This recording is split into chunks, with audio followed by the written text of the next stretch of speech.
O presidente Lula se reuniu hoje com ministros para tratar de medidas de corte de gastos públicos.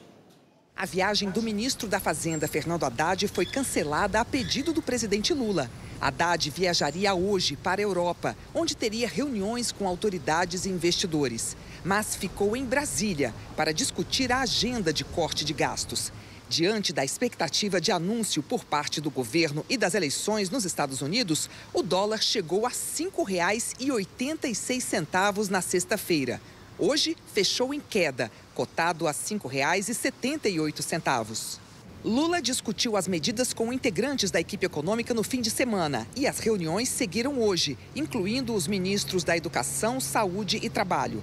O ministro Fernando Haddad disse que o governo pode anunciar as medidas ainda nesta semana. Como as coisas estão muito adiantadas do ponto de vista técnico, eu acredito que nós estejamos prontos essa semana para anunciar. Em relação à Fazenda, tem várias definições aí que estão muito adiantadas. O presidente passou o final de semana, inclusive, trabalhando o assunto, pediu que técnicos viessem a Brasília para apresentar detalhes para ele. Eu penso que nós estamos na reta final.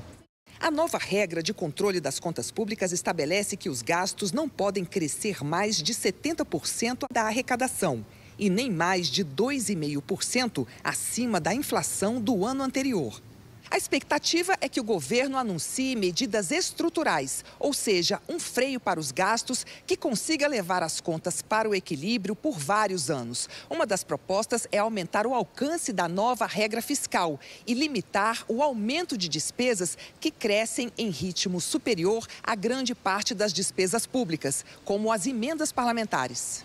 No caso da Previdência, as despesas sobem pressionadas, por exemplo, pelos benefícios que, por regra, aumentam acima da inflação, porque estão atrelados à política de reajuste do salário mínimo. Um deles é o benefício de prestação continuada, pago a idosos com 65 anos ou mais e a pessoas com deficiência de qualquer idade. O aumento da concessão desse benefício tem preocupado a equipe econômica.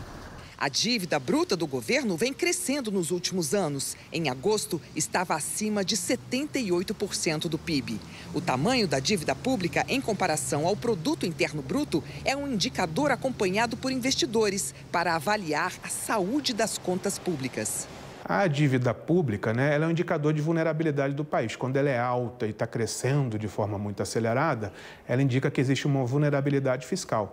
E o mercado sempre reage muito mal quando ele encontra alguns fatores que geram vulnerabilidade para um país. Então, o juros sobe e essa taxa de juros mais alta para financiar a dívida pública acaba contaminando a taxa de juros dos outros investimentos, do financiamento produtivo da economia. À noite, o Ministério da Fazenda afirmou que na reunião de hoje, o quadro fiscal do país foi apresentado e compreendido, assim como as propostas em discussão, e que amanhã outros ministérios serão chamados pela Casa Civil para discutir o assunto.